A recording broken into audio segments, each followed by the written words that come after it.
Amigos y amigas, audiencia de la agencia de noticias Fides, un placer reencontrarnos después de mucho tiempo en estos espacios, estos conversatorios que nos dan la posibilidad de poder intercambiar, dialogar con un sinfín de personalidades, un sinfín de profesionales que nos ayudan a entender realidades y momentos históricos que vivimos en el país. Es así que en esta oportunidad tenemos la grata compañía de Susana Saavedra. Ella es directora de la Fundación Construir. Estamos también con la compañía de Rubén Darío Cuéllar. Él es director también de Fundación Observatorio Justicia y Derechos Humanos. Él se encuentra en Santa Cruz, si no me equivoco. Y tenemos la grata compañía también de Víctor Borda. Él es ex constituyente del Movimiento al Socialismo y también ex diputada de esta misma fuerza política. Yo soy Nancy Bacaflor González y miembro de la agencia de noticias Fides, y un placer poder contar con ustedes en este panel que pretende abordar un tema central, es la justicia. La justicia en sus diferentes matices. Susana, bienvenida, bienvenido Rubén, también Víctor.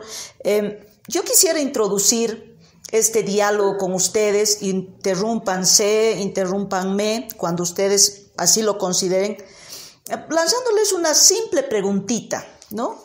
¿Hay confianza en el sistema judicial? ¿Hay confianza en las instituciones de la justicia? Empiezo por acá, tal vez, Susana. Bueno, muchas gracias. Quiero comenzar agradeciéndote, Nancy, a todo el equipo de ANF por este espacio a conversar de este tema que nos apasiona mucho. También un saludo a Víctor y a Rubén Darío. Estoy complacida por compartir con ustedes este panel. Definitivamente no. Creo que no hay confianza en el sistema de justicia. Y eso no lo digo solamente como un criterio personal, sino que esto se plasma, ¿no? A partir de diversos estudios, como por ejemplo el World Justice Project, ¿no? Que cada año mide, justamente es un índice de percepción y mide la confianza en el sistema de justicia y sobre todo en el Estado de Derecho, ¿no? Y también, bueno, con la Fundación Construir, en alianza con otras instituciones, está terminando, de hecho, un índice de percepción ciudadana en la justicia, que lo daremos a conocer todavía, no puedo adelantar resultados en un par de meses, pero creo que esa falta de confianza también tiene un trasfondo, ¿no? Un trasfondo de quizás medidas que no han sido resueltas de manera óptima, de una anhelada transformación del sistema de justicia que no termina de llegar, porque aunque es un tema que está, ¿no? en el diálogo, todavía no se han desarrollado esfuerzos para transformarla desde la raíz y desde las expectativas de los ciudadanos, considerando su opinión, siendo lo suficientemente transparentes para dar las cifras. Creo que eso es un tema pendiente. Yo me quedo ahí para también dar oportunidad. Perfecto, gracias. No sé si Rubén o don Víctor podríamos continuar. Bueno, por orden de edad, que quede Víctor para el final. Ok. Adelante, Rubén. La constituyente. Bueno, sí, evidentemente adscribo a lo que Susana ha comentado. Si hay un sector, si hay un órgano de poder totalmente desprestigiado en el país, es el órgano judicial, ¿no? Que viene arrastrando una crisis de hace mucho tiempo esta parte. Una crisis que se ha visto profundizada, se ha visto acelerada, vamos a decir, una crisis estructural en el último tiempo. Hoy por hoy la justicia no es ni eficiente, ni oportuna, ni gratuita, ni cercana al ciudadano. No cumple ninguno de los objetivos como función específica de resolver las discrepancias entre ciudadanos o de ciudadanos con el Estado. Pero más allá de esa función está la principal función que juega el órgano judicial en un Estado de Derecho, ¿no? Un Estado constitucional de derecho, el rol que no está jugando, y por lo tanto esta crisis estructural ya no afecta solamente a la confianza de los ciudadanos, sino a la existencia misma de un Estado de Derecho y a la existencia misma del Estado. ¿Qué dice Víctor a propósito de estos dos criterios? Hay una coincidencia, sin lugar a dudas, no sé si usted la comparta, respecto a la confianza del sistema de justicia. Buenas tardes, Nancy. Un saludo cordial a Rubén, Susana.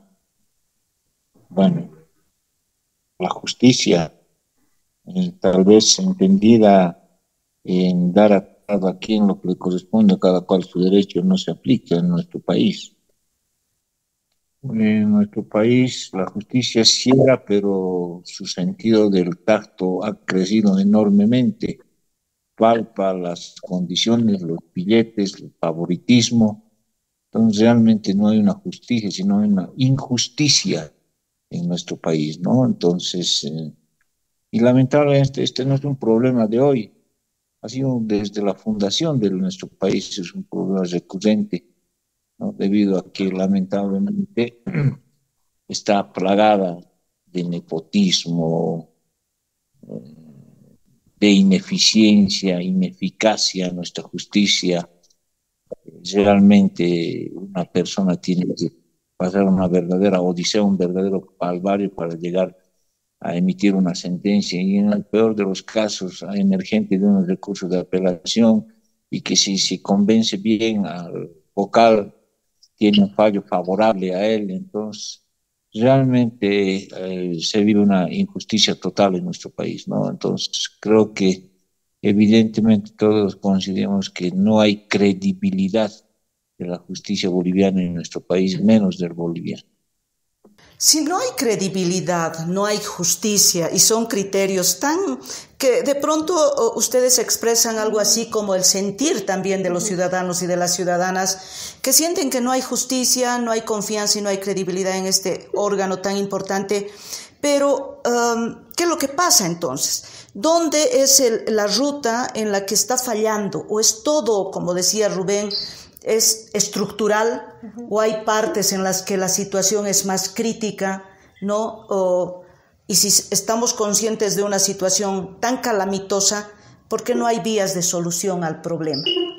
El problema es estructural. Evidentemente creo que también en eso hay un consenso, es una ausencia de presupuesto, es una ausencia de garantías para la independencia, es una ausencia de cobertura, son problemas realmente no resueltos, y ahí también concuerdo con Víctor que quizás muchos de ellos no han sido resueltos nunca, porque no podemos, pese a tener, digamos, un Estado plurinacional y una constitución tan de avanzada en reconocer las necesidades diferenciadas de la población, el sistema sigue neutro, ¿no?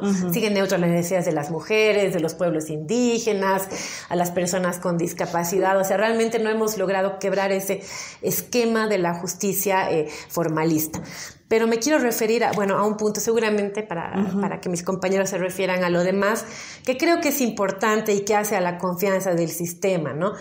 De parte del sistema creo que hay algo que está fallando, ¿no? Y es que es la opacidad del sistema judicial. ¿Qué es eso? La opacidad es muy poco transparente, digamos, muy poco con las cifras, es muy poco participativo, y ni aún estando en la palestra de los acusados, como viene sucediendo, se han fortalecido los criterios de transparencia y de participación ciudadana. Nosotros, como fundación que desde hace más de 10 años venimos observando el sistema de justicia, relevamos muchas veces buenas prácticas, buenas cifras en la gestión, que lo hacemos a partir de solicitudes de información, y lo que generalmente criticamos es eso, ¿no? Que no existen, digamos, suficientes datos, no existe realmente una política comunicacional que piense en lo que el ciudadano, digamos, necesita conocer, y evidentemente eso, sumado a la crisis de cobertura, de retardación, genera que lo que sale a la palestra siempre sean cifras negras, ¿no? Sale la retardación de justicia, sale la prisión preventiva, sale la corrupción. Entonces, y eso es porque no piensan nunca en la confianza ciudadana como un bien, por eso no son transparentes, ¿no? Entonces, eso hace que el ciudadano muchas veces piense que lo que peor que le puede pasar es caer en manos de la justicia, cuando no debería ser así, cuando realmente deberíamos pensar que el sistema es capaz de tutelar nuestros derechos. Entonces, desde esa perspectiva de transparencia, de acceso a la información pública, de participación ciudadana, creo que hay una agenda pendiente muy importante para poder avanzar en que creo que es uno de los desafíos más importantes en orden al valor de la confianza ciudadana. No sé si Rubén o Víctor quieren añadir algo a esto, ¿no? Sí, yo quisiera decir algo. A ver, cuando hablamos de la crisis estructural de la justicia, nos referimos a que nada en la justicia está funcionando bien. No quiero parecer exagerado cuando digo nada. Y es que hay una desarticulación total del sistema de justicia.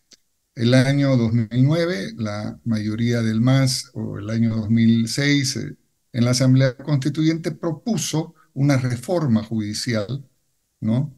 Para, como decía Víctor, tratar de solucionar los problemas que la justicia ya venía acarreando desde tiempo a la Asamblea Constituyente. No vamos a entrar en el detalle de la Asamblea, de qué se aprobó qué o dónde se aprobó qué, pero la cuestión es de que la solución que se dio y que se incorporó finalmente al texto constitucional de cambiar el sistema de selección y designación de magistrados fue un rotundo fracaso. Y un rotundo fracaso porque terminó por echar por tierra la pequeña institucionalidad que se había logrado en la justicia a partir del proceso de reforma del 94, de las leyes Bladman, de la consolidación de la carrera judicial y todo aquello. Entonces, desde el 2009, desde el 2011 en realidad hasta esta fecha, hemos ido desestructurando lo poquito que se había avanzado, ¿no? Hoy por hoy, comparto con Susana, que es muy difícil obtener cifras oficiales para saber el estado real, pero me remito a la información que dio el informe de la CIDH en su última visita in loco, que decía que alrededor del 48% de los jueces son jueces provisionales. ¿Qué significa esto, Nancy? Que son jueces que no han pasado por la escuela judicial, que son jueces cuya idoneidad, cuya capacidad para ejercer el cargo está, cuando menos, en cuestión. No son jueces que han seguido el procedimiento que la misma ley 025, la ley actual del órgano judicial, exige para poder incorporarse a la carrera judicial. Entonces, primero tenemos adicionalidad que se va haciendo constante porque acordémonos que habían 6 meses después de la aprobación de la Constitución para cambiar todos los procedimientos y lograr. Recién ahora se está haciendo una especie de retoma de la carrera judicial.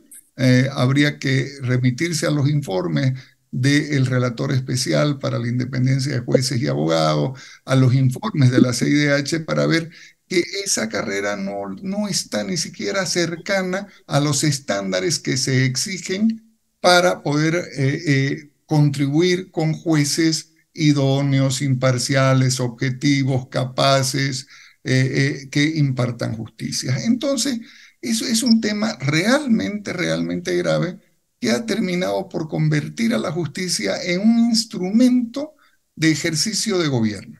Ya no en el órgano contralor, en el órgano que tiene que evitar los excesos que los poderes políticos por antonomasia, el poder legislativo y el poder ejecutivo, pudieran cometer, vamos a decir, un exceso de euforia en el ejercicio de sus funciones, ¿no? Hoy por hoy el órgano judicial se ha convertido en un instrumento más del ejercicio del poder. Y eso es extremadamente peligroso, ¿no? Y por lo tanto es algo que debiera abordarse cuanto antes. Desde que asumió este presidente, el presidente Arce, acuérdense ustedes, lo primero que se propuso es que ahora sí se iba a llevar una reforma en serio, toda vez que todos los procesos que se hicieron en el 2016 no acabaron en nada positivo, ¿no? Y sin embargo, a pesar de todos los anuncios, hasta el día de hoy no hay absolutamente ninguna medida que se haya tomado que tienda a hacernos pensar que el tema de la justicia es un tema que preocupa al gobierno actual y que hay voluntad política para lograr un comienzo a la reforma. Es un proceso complejo, es un proceso complicado y complejo al mismo tiempo, que no se va a resolver rápidamente, pero alguna vez tiene que comenzar. Claro. Víctor, aquí hay ciertos elementos que se van tocando, ¿no? Por un lado, este tema de la transparencia, la opacidad, la poca apertura que existe del sistema judicial hacia la opinión pública en términos de sus actuaciones, ¿no?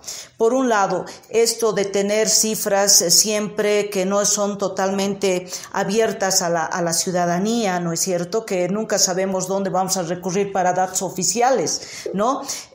Pero el otro tema que plantea Rubén es que pasamos por un problema estructural que no se soluciona, no termina de tocar, parece fondo además, y que es una situación ya demasiado grave. ¿Usted cree, usted que ha sido constituyente igual que Rubén, tenemos a dos constituyentes en realidad aquí que han sido parte de la redacción de la Constitución Política del Estado, pero además ha sido diputado, ¿hay voluntad, cree Víctor, para un cambio o definitivamente no? Ha habido anuncios de reforma judicial, ha habido cumbres incluso, pero parece que han caído en saco roto. ¿O cuál es la impresión que tiene usted? Bueno, primeramente, simplemente como descargo, como ex asambleísta constituyente, si nosotros revisamos el texto original aprobado en Oruro de la Asamblea Constituyente, no era precisamente la elección, era por voto popular de los magistrados, evidentemente, pero la preselección no pasaba por el Congreso, porque nosotros ya advertíamos que el hecho de que la preselección iba a ingresar al Congreso ya iba a ser politizado, y obviamente eso hubiera generado lo que hoy ha generado, ¿no? Una total desconfianza, desorientación, etcétera, ¿no? Entonces, si ustedes revisan el texto original aprobado, repito, en Oruro, es un ente corporativo la que debería hacer una preselección de los miembros del Tribunal Constitucional, magistrados, Tribunal Agrario, Medioambiental, etcétera, no es el Congreso, ¿no? Pero lamentablemente, una vez que ha sido aprobado el texto constitucional, ha sido modificado en el Parlamento. Ustedes conocen que ha habido una instancia posteriormente, elección entre el Parlamento y el Poder Ejecutivo, que modificaron y lamentablemente dejaron sin efecto esa petición del pueblo boliviano de que se haga una preselección a través de organismos representativos y que se vaya a voto popular. Esto simplemente quiero poner en resaltar. Segundo elemento, ¿no? Evidentemente hay una desconfianza total de la justicia boliviana en nuestro país. Imagínense, hay datos realmente sorprendentes, cifras que llaman poderosamente la atención. De los aproximadamente 20.000 personas privadas de su libertad, alrededor de 19.000 están con detención preventiva.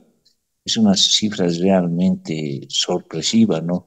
Porque se presume en Bolivia que existe el principio de presunción de inocencia y que no todos deberían estar en la cárcel, sino por lo menos mínimamente los que tienen una sentencia condenatoria pasada en autoridad de cosa juzgada. Pero en Bolivia es la inversa, ¿no? Se presume la culpabilidad de una persona y tienes que demostrar en un juicio de inocencia para que puedas obtener tu libertad, cuando no es así, cuando los procedimientos establecen diferente, obviamente, análisis jurisdiccional. Ahora bien, a la pregunta respecto a cuáles deberían ser los mecanismos, no existe realmente, obviamente, una voluntad política. No, creo que no existe una voluntad. Todas esas acciones se han sido truncadas precisamente acciones de transformación, cambios cualitativos, dialécticos en la justicia boliviana han sido truncados precisamente por los mismos por los mismos actores de la justicia. Cualquier reforma es llevada al Tribunal Constitucional frustrada, etcétera, porque ellos mismos forman parte de ese esquema lamentablemente plagada de corrupción, etcétera, ¿no? Entonces, tendría que hacerse, no sé, un debate a nivel nacional, un acuerdo a nivel nacional para que obviamente se pueda reestructurar nuestra justicia, pero voluntad en sí para transformar nuestra justicia y desde raíz sacar lo malo, lo endémico de nuestra justicia. Por lo menos no hemos visto, no hemos advertido una apertura ante cambiar constituyentes, pero posterior a las asambleas constituyentes respecto a estos hechos. Pero la voluntad no solamente de los jueces, ¿no? Es decir, de los actores, unos actores importantes sin lugar a dudas, pero también de los actores políticos, ¿no? De actores políticos que hasta ahora no hemos visto una actitud, digamos, proclive a una reforma real. Estamos viendo que ya han existido elecciones el 2011, el 2017, más de 200 millones de bolivianos gastados en esos procesos con muy poca legitimidad, pero vamos a ir a un tercer proceso. Sí, así es. Bueno, yo me quiero, digamos, puntualizar también la pregunta que tú hacías, si había voluntad o no política. Para mí no ha habido. Nunca ha habido voluntad política, porque eso, una verdadera voluntad política, o sea, más allá del gobierno, del partido de gobierno, de la autoridad, se expresa en presupuesto. Y eso es algo, comenzando por el presupuesto, por muchas otras cosas más, ¿no? Y eso es algo que en Bolivia nunca ha existido, ¿no? Porque, como tú sabes, como tú bien lo dices, la justicia, la reforma a la justicia ha estado siempre en la agenda pública. Han habido bastantes ejercicios, pero ejercicios que nunca se han llevado a la práctica, ¿no? Con presupuesto, o sea, en lugar de aumentar el presupuesto a la justicia, de hecho, se le ha restado los últimos años. Y creo que, o sea, para ir pensando en cómo podríamos hacer cosas que no se han hecho, es tomar todos esos ejercicios que ya se han hecho, particularmente la Cumbre de Justicia, por ejemplo, del 2016, que bueno, aunque tiene sus matices y ha tenido algunas críticas, nosotros, bueno, por lo menos los que venimos estudiando justicia, vemos una agenda de mandatos que estaba orientado a lo estructural y que muy bien reflejaba esta ruta crítica. Lo que no se ha hecho en Bolivia hasta ahora, en décadas de reforma, es hacer un plan que tenga indicadores a corto, a mediano, a largo plazo, un plan de reforma integral, ¿no? Donde, se involucra a todos los actores públicos llamados a intervenir, participe también la sociedad civil, la academia, y que plantee cambios certeros, ¿no? Nunca, la justicia no va a cambiar de la noche a la mañana, no va a cambiar en 5 años que dure un gobierno, va a cambiar por lo menos en unos 15 a 20 años. Pero estos indicadores a corto, mediano, largo plazo nos van a permitir vislumbrar cómo están cambiando las cosas, si estamos en el buen camino, evaluar estrategias. Eso es algo que nunca se ha hecho, ¿no? Y en relación, al próximo proceso de elección judicial, más allá de si es o no la vía idónea para elegir, digamos, a las autoridades, creo que algo faltante, algún compromiso, digamos, que no se ha cumplido, es en todos estos procesos, es garantizar una verdadera selección basada en méritos, ¿no? Garantizar que la modalidad de selección, de evaluación que se realice sea participativa, inspire confianza, cuente con participación de expertos que asesoren a la Asamblea y realmente garantice un proceso transparente, basado en méritos y que le inspire confianza a la población. Hasta ahora, ¿tú crees, Susana, porque hay 2 intentos fallidos, sí, ¿no? De que se habían iniciado las inscripciones, pero han tenido que suspender. ¿Tú crees que te daban esos lineamientos, tanto el reglamento como la convocatoria? ¿Te daban esa sensación de que podría garantizar a la ciudadanía futuros preseleccionados probos, idóneos, que sea un proceso transparente, que apunte a mejorar el sistema? Bueno, evidentemente el reglamento como estaba y como ha estado, bueno, hasta la última versión, tiene algunos temas que son cuestionables, ¿no? En orden, digamos, a lo que es un debido proceso, por ejemplo, en orden a lo que es el derecho, ¿no? A asumir defensa frente a algunos casos, no voy a entrar en detalles. Lo que sí creo, bueno, lo que sí puedo decirte como institución que además ha seguido de cerca los anteriores dos procesos es que es un conjunto de lecciones aprendidas, ¿no? El reglamento del 2017 era sustancialmente mejor al del 2011. El de ahora, bueno, como te decía, tenía sus observaciones, pero creo que lo que está fallando es un acuerdo político, ¿no? Es un acuerdo político, es un acuerdo de fuerzas políticas que, más allá de los intereses partidarios, piensen en que tiene que llevarse a cabo esta elección. El intento, digamos, de la iniciativa de reforma constitucional no se pudo dar, pero ahora la única salida constitucional que tiene el país, porque no hay otra salida constitucional, es la elección judicial. O sea, no es inconstitucional pensar en nombrar por decreto, es inconstitucional, o sea, cualquier otra salida que no sea esa, ¿no? Y si el tribunal, ya dejo pendiente este tema que para que no se me vaya, y si el tribunal decidiera dejar en suspenso los artículos, porque ya lo ha hecho alguna vez, podría hacerlo, dejar en suspenso esos artículos que tienen que ver con la elección por voto popular. El ministro Lima dejó entrever alguna posibilidad de esas, no sé. Pero a mí me gustaría, con Rubén, volver a lo que estaba planteando Susana, ¿no? Esto, no solamente de que no hay voluntad política, sino que cumbres, anuncios de reformas no han surtido y que estamos frente a una tercera elección, Rubén. Así es, y sin ánimo de ser pronosticador, una elección que va a ser más ilegítima que las dos anteriores.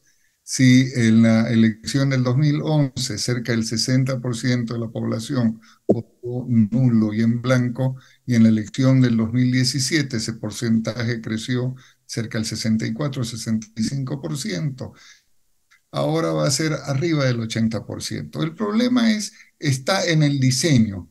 A ver, yo la escuchaba a Susana y decía, vamos a ver un ejercicio. Para la elección del defensor del pueblo, hubo un reglamento aprobado por unanimidad en la Asamblea Legislativa. Les pregunto a ustedes, ¿se cumplió ese reglamento para elegir al actual defensor del pueblo? No, no es un problema de diseño, es un problema de voluntad política. Y es un problema de voluntad política muy difícil de construir cuando la fuerza mayoritaria considera que el consenso es sumarse a su posición, cuando considera que la única forma de generar un consenso es permitirle, es ser generoso con la incorporación de otras fuerzas en su propuesta.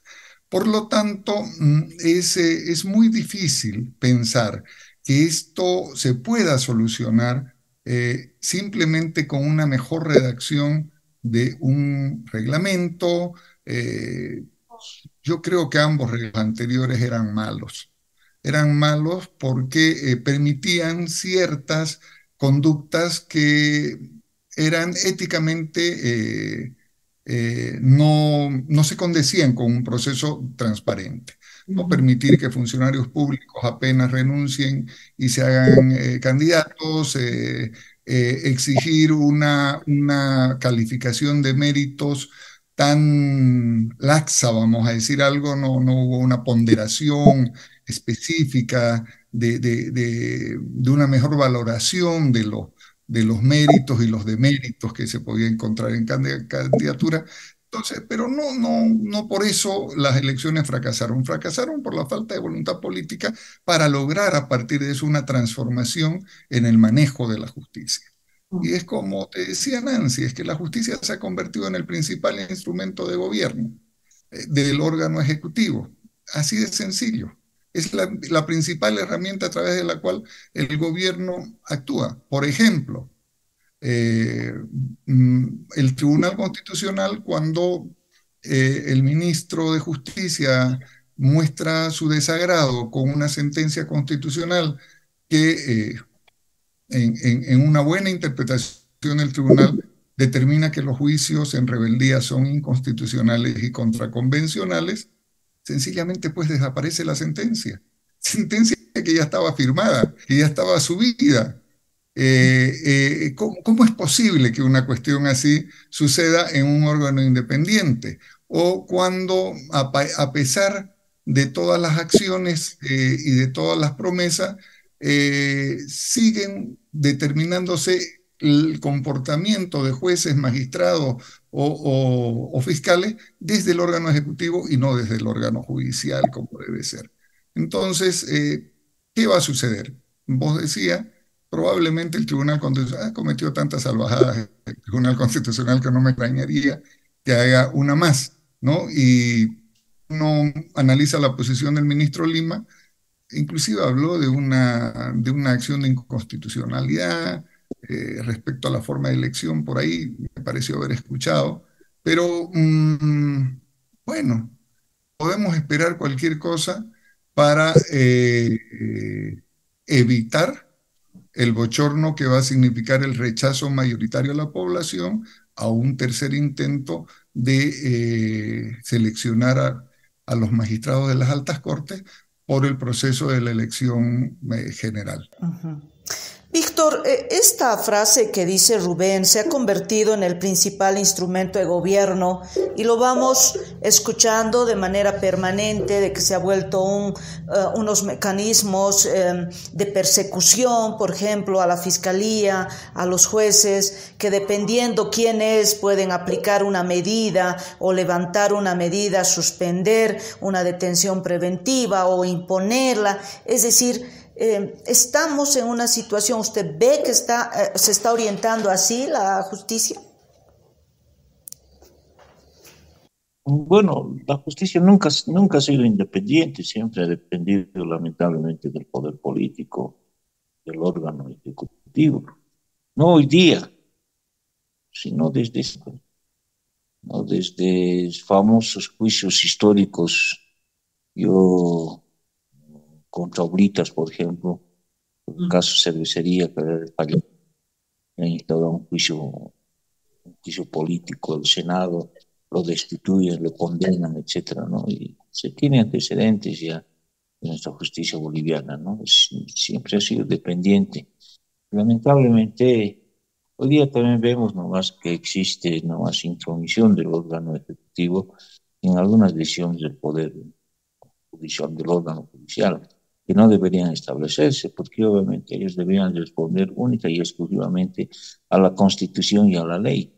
Pero no es así, ¿no? Vemos varios casos, varias circunstancias que más obedecen al poder político que a la propia conciencia de la Constitución. Entonces, eso es lamentable. Entonces, ¿por dónde se rompe pero eso, Víctor? ¿Dónde se corta eso? Porque de pronto estamos naturalizando de que, bueno, el órgano judicial se inmiscuye, hace injerencia y normalizamos, pero no es normal, ni está en la Constitución, ni debería ser así, digamos, no como una aspiración ni como un sueño, sino como una realidad.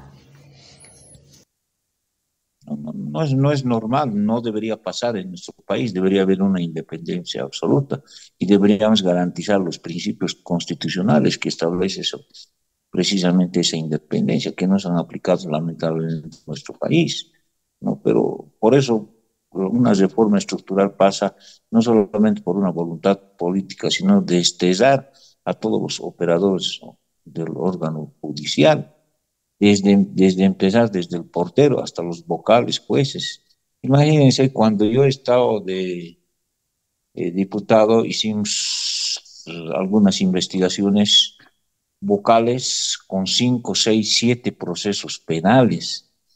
Jueces, había un caso particular de un juez de Beni que tenía alrededor de 11 imputaciones.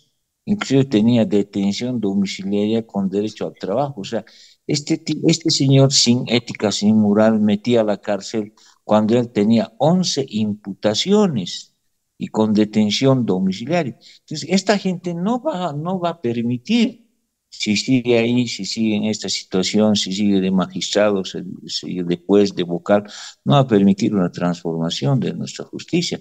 Por eso necesitamos desterrar de raíz a todos los vocales, jueces, y obviamente emprender una nueva estructura, diseñar una nueva estructura de nuestra justicia, ¿no? Que sea totalmente independiente y solamente se subordine a las decisiones constitucionales y legales, ¿no? Y no establezca otro mecanismo, ¿no? Lo contrario, vamos a seguir inmediatamente, vamos a seguir con esta misma penuria y que lamentablemente nuestra justicia, más allá de esos casos de sometimiento, lamentablemente también están sumidos al poder político, al poder económico. Por eso alguien dijo con absoluta certeza, la justicia en nuestro país es una serpiente que pica a los descalzos. Y eso es lamentablemente aquí lo que más padece son la gente humilde, la gente pobre, la que más sufre de la injusticia precisamente son estas personas. Gracias, Víctor. Susana, ¿será así tan fácil desterrar a los jueces, vocales? Bueno, después de la aprobación de la Constitución, se supone que tenía que haber un proceso de renovación de todos los jueces y de todos los vocales. Pero que eso no sucedió, digamos, ¿no? Entonces, ¿cómo ves este planteamiento o por dónde va también algunas medidas? Si bien es estructural el problema, pero sabemos que no va a cambiar de la noche a la mañana. Sí, y de hecho no, o sea, las soluciones son estructurales, tienen que, bueno, abordarse desde la independencia, creo que en eso estamos de acuerdo, pero ¿qué implica la independencia en las dos dimensiones de acuerdo a estándares, ¿no? La independencia como poder, como institución requiere presupuestos, requiere garantías contra presiones externas e internas. Por ejemplo, aquí en Bolivia no hay un procedimiento expedito para que las autoridades denuncien, ¿no?, injerencia externa de otros poderes, también de propios civiles, como muchas veces sucede, y la independencia en su faceta de persona, de juez, de operadores también. Tampoco hay mecanismos idóneos para regular la injerencia interna, ¿no? ¿Qué sucede cuando hay intromisión de las autoridades dentro del órgano judicial? Eso no pasa. De hecho, no solamente no pasa, sino que en la experiencia hemos visto que tanto el Ministerio Público como el órgano judicial, cuando alguno de sus jueces, de sus fiscales denuncia injerencia, los retira del cargo. O sea, no hay una respuesta de protección a la denuncia, ¿no? Y ahí vemos, bueno, uno de los casos más connotados es el de la jueza Jimena, creo que era que en el caso de Audios, ¿no? Que liga, digamos, hoy a uno de nuestros actuales consejeros de la magistratura, o el caso, por ejemplo, que también sucedió, el caso de La Manada en Santa Cruz, cuando la fiscal que estaba a cargo denunció, ¿no?, injerencia del que también en algún momento llegó a ligar a uno de los ministros, ¿no?, del gobierno de transición. En ambos casos, la respuesta ha sido separar del cargo, ¿no?, a las personas que habían denunciado. Pero también el otro tema está, como dice Rubén, ¿no?, la transitoriedad que existe, que ha sido erróneamente concebida en el proceso post aprobación de la nueva Constitución Política del Estado, ya que echó por la borda un proceso de institucionalización que llevaba quizás 10 años, ¿no?, ya de vigencia en el país. Echó por la borda a los funcionarios que ya eran de carrera, que ya habían pasado por el Instituto de la Judicatura, por la Escuela de Fiscales, y comenzamos de cero, ¿no? Entonces, esta transitoriedad tiene como dos facetas. O sea, fue una equivocación eso. Sí, por supuesto, porque ya habían esfuerzos de escuelas instaladas, procesos de evaluación, funcionarios capacitados que estaban en funciones y que por supuesto deberían haber sido incorporados a funciones a partir de un nuevo sistema, pero no despojados de todas sus garantías de estabilidad, de idoneidad. Entonces, esa transitoriedad hay que verla en un balance, digamos, positivo y negativo, digamos, ¿no? O sea, como dice Rubén, claro, estos jueces transitorios también son más proclives, digamos, a la corrupción, a la injerencia, porque están ahí transitoriamente, ¿no? Entonces, no... Pero también, digamos, son más pasibles, o sea, también no gozan, digamos, de las garantías de estabilidad, de procesos de evaluación que tienen jueces, digamos, dentro de una carrera y que son necesarios para que puedan fallar con independencia, especialmente solamente en casos donde hay personas involucradas que tienen poder, digamos, no poder político. Entonces es muy importante. Y mira, a la fecha justamente he recibido, bueno, algunos datos del Consejo de la Magistratura hace un par de días para un informe que estamos elaborando. Bueno, en estos años, hasta el año pasado, más del 50% de los jueces eran transitorios. Ahora esta figura un poco se ha invertido este año. Ya solamente hay el 42% de jueces transitorios, que está bien, pero lo ideal, como decía Rubén, es que pasen por la escuela de jueces, ¿no? Aquí no sabemos, o sea, hay dos formas, de acuerdo a la legislación, para que los jueces entren en carrera: vía convocatoria pública o vía egreso de la escuela de jueces. Y esto habrá que evaluarlo, porque también estos últimos tiempos hemos conocido por las noticias que habían cuestionamientos, sobre todo a los últimos procesos de incorporación, y lo ideal es que pasen por una escuela de jueces que tiene una formación integral con perspectiva de género, con perspectiva de derechos humanos, para que realmente ingresen a funciones y puedan administrar justicia en el marco del modelo constitucional, pero también que se implementen efectivamente los otros subsistemas, ¿no? Que son el de evaluación permanente, el de ascensos, para que sepan que estén ahí por sus méritos y por su idoneidad, no porque le deben ningún favor a nadie, pero también para que la ciudadanía vea que cuando los denuncie les sigan un proceso y sean, digamos, despojados de la carrera, pasando, ¿no?, por ese proceso donde se les ha evaluado y donde se les ha comprobado esas faltas, ¿no? Creo que es muy importante llevar eso adelante. Sin lugar a dudas, ya al final, Rubén, es importante, digamos, pensar en que el sistema tiene que tener cierto grado de institucionalidad, que es lo que no tiene, ¿no es cierto? Es decir, todos estos apuntes que hacía Susana tienen que ver precisamente con darle institucionalidad al sistema judicial, dar seguridad a los jueces y que estos jueces no respondan a un partido en función de jueces. No hablo solamente de jueces, también de fiscales me gustaría meterlos, ¿no?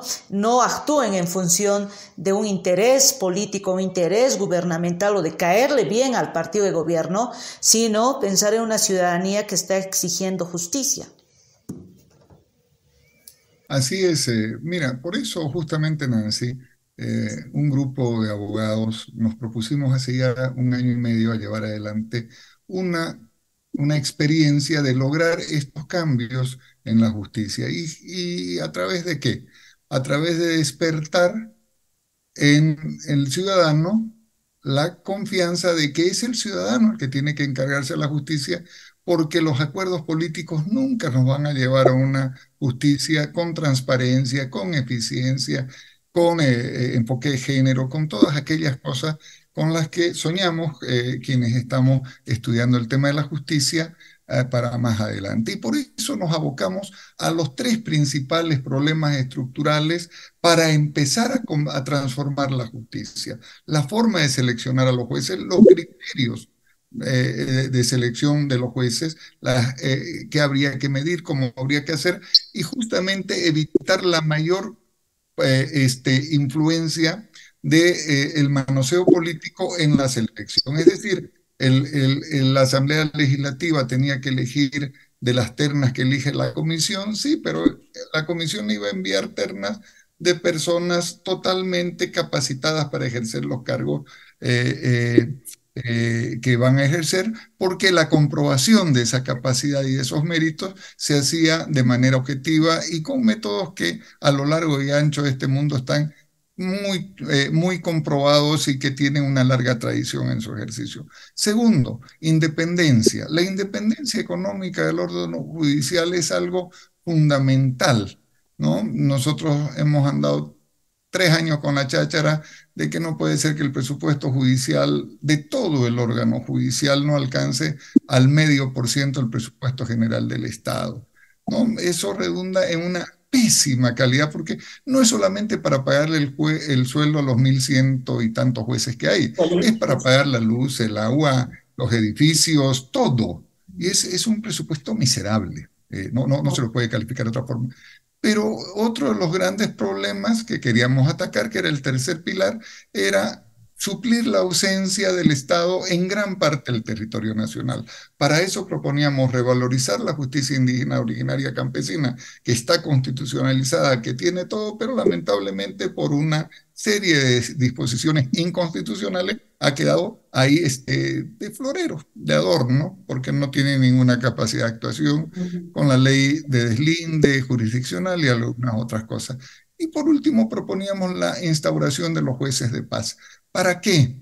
Para cambiar el chip de los bolivianos de que no debemos judicializar nuestras relaciones sociales.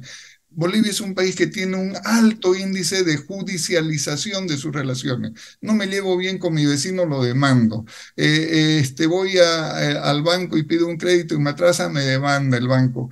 Todo se resuelve a través de la vía judicial. Y los jueces de paz venían a resolver ese problema. Víctor hablaba al principio de una cosa impresionante. La población carcelaria se ha casi duplicado en los últimos 10 años. Ese es un problema que debería preocuparnos a todos. Una gran parte de esa población está en la condición de detención preventiva. Creo que alrededor del 74% de los privados de libertad, ¿no? Pero no solamente hay esos signos, sino que gran parte de esos procesos no son llevados con la objetividad que debía llevarlo el juez, porque el juez está enterrado en expedientes, más allá de la capacidad, de la idoneidad, de la preparación del juez para resolver, no tiene tiempo ni siquiera de mirar los expedientes, ¿no? Entonces, con la presencia de los juzgados de paz, lo que hacíamos es quitarle la carga procesal de aquellos procesos que jamás debieran haber terminado en juicio, ¿no? Y permitir que nuestros jueces se dediquen a resolver aquellos asuntos que sí requieren de su participación. Pero esos tres pilares eran los iniciales para lograr un largo proceso de reforma donde entra justamente la actualización de nuestras leyes, nuestros códigos, la preparación eficiente de los funcionarios, de los propios abogados en las universidades. Insisto, Nancy, la única forma de lograr eso es que el ciudadano despierte en su conciencia y en su capacidad de que como ciudadano es el único que puede modificar esas realidades y exigir al gobierno que las implemente. Gracias, Rubén. Víctor, sus palabras finales, por favor. Bueno, creo que es en este momento hablar de la justicia realmente es impresionante los efectos, no hay credibilidad, creo que ningún boliviano cree en la justicia, hay que hacer una transformación, una ingeniería profunda de la justicia, ¿no? No solamente pasa por una voluntad política, reitero, sino definitivamente también de desterrar a aquellos viejos jueces que se han ahí lamentablemente enriquecido a costa de la pobreza, de la gente humilde, de la gente pobre, ¿no?